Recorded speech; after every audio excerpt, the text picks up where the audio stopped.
BYDFi is a crypto exchange on desktop and mobile where you can spot trade, futures trade, use leverage tokens, and copy the trades of top traders. If you sign up with the link in the description, you get a free $100 when you deposit $100. There's hundreds of crypto available on their spot exchange, as well as a free test account so you can practice futures trading without getting wrecked. BYDFi. Hello everybody, welcome back. So I've just been flicking around some of these charts. It's not too dissimilar to what it was yesterday really, more or less the same sort of price. The same position on the chart on the daily for Bitcoin, the same incoming death cross as well on the daily. So all of this still points to further downside, unfortunately, at this very moment in time based on this daily open and last night's close. Basically, I retested this 20 daily moving average, give or take, below all major moving averages. Never looks particularly good, I have to say. It does not look good.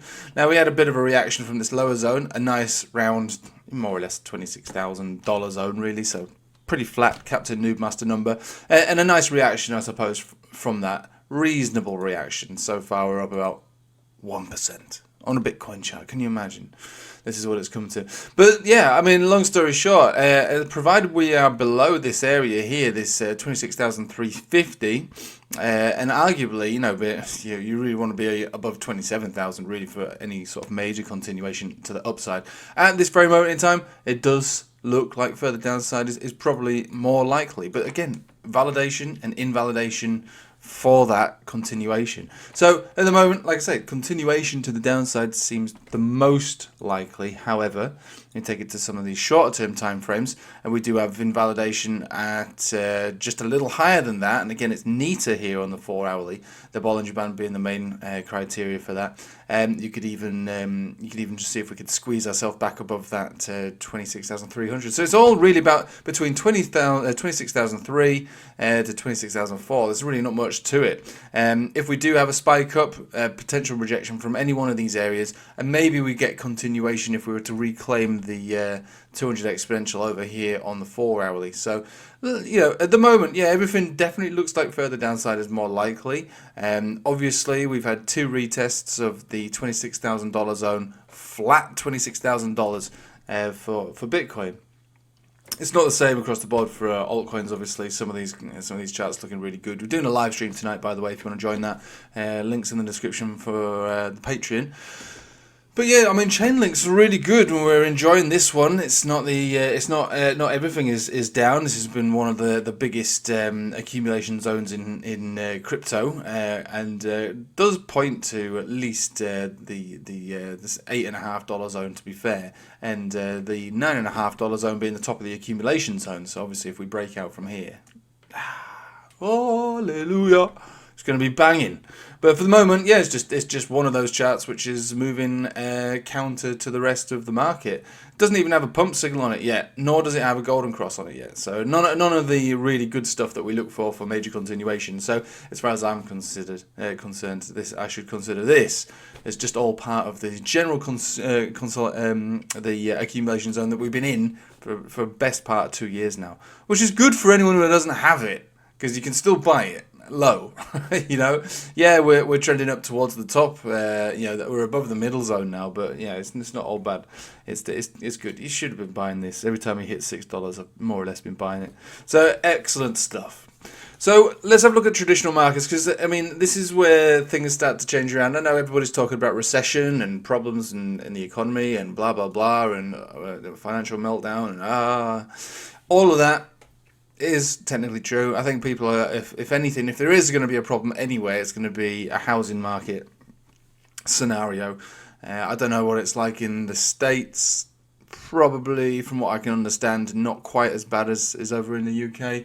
But rents are at an all-time high here. We don't get fixed rate mortgages around here very often for anything more than about 5 years. So a lot of people who've bought, what they consider to be affordable mortgages are going to be unaffordable at the time that those rates change for them on their mortgages, which might lead to a domino effect of houses needing to be sold, because they can't afford to keep them, and then a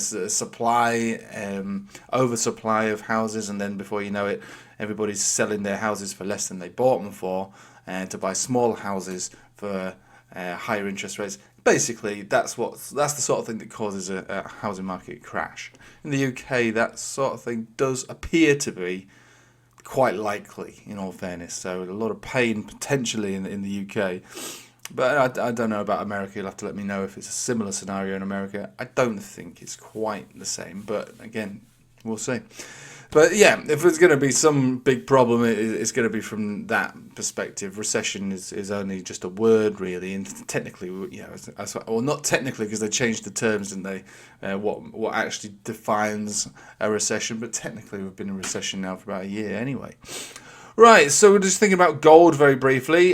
Gold hitting that 200 exponential, all part of what I would consider to be a descending triangle, getting quite close to the end of this apex if we consider the 200 exponential as the bottom, which means that we should be looking for a move up on gold today.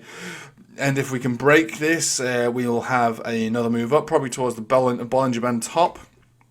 1940-ish area tops, and then probably a fake out and a breakdown from there. Dollar, what the hell are you doing, man? So dollar broke out of this major horizontal area, so it's a breakout now, reinforced by a 10 exponential. You can see a bit of a pullback on this one, back down to 105.3, which was the major resistance. We could be testing that as support maybe as early as today, only to get picked up from there. The deepest dive you'd be looking for on this one would be down to 103 flat, 103.5. These are nothing more than golden cross retests on a higher term time frame. That would be good for markets. You would see markets go up and be green quite significantly in the short term while that's happening, and then back up again. Now, if we look at the forex pairs which create the Dixie, we've got the Japanese yen, wrecked city, obviously the dollar rallying hard versus the yen. Bullish chart approaching the previous peaks, really around 150. Unlike last time when we were significantly overheated and we were able to short this, which again it was an epic short, we don't have anything like that this time round. This one is definitely looking like it wants to break the previous high over here. So that is not a good look. So that spells more bullish for dollar. Then we have our probably biggest currency pair, which is the euro, which is on its way to wrecked city here, death cross. Forming on the exponentials here on the daily, and with the 4 hourly we do have a nice drive actually of bullish divergence. So you might see a move up before that move back down again, maybe to 106, close to 107 at best. And again, that might impact the Dixie in the short term. So this probably adds more weight to what the Dixie looks like it wants to do, having a little pullback before continuation, as this one looks like it could actually form that bounce before, again, continuation to the downside. There's no point really in looking at the pound, because that is wrecked city, which to be fair I don't really mind because I hold mostly dollars, to be honest with you.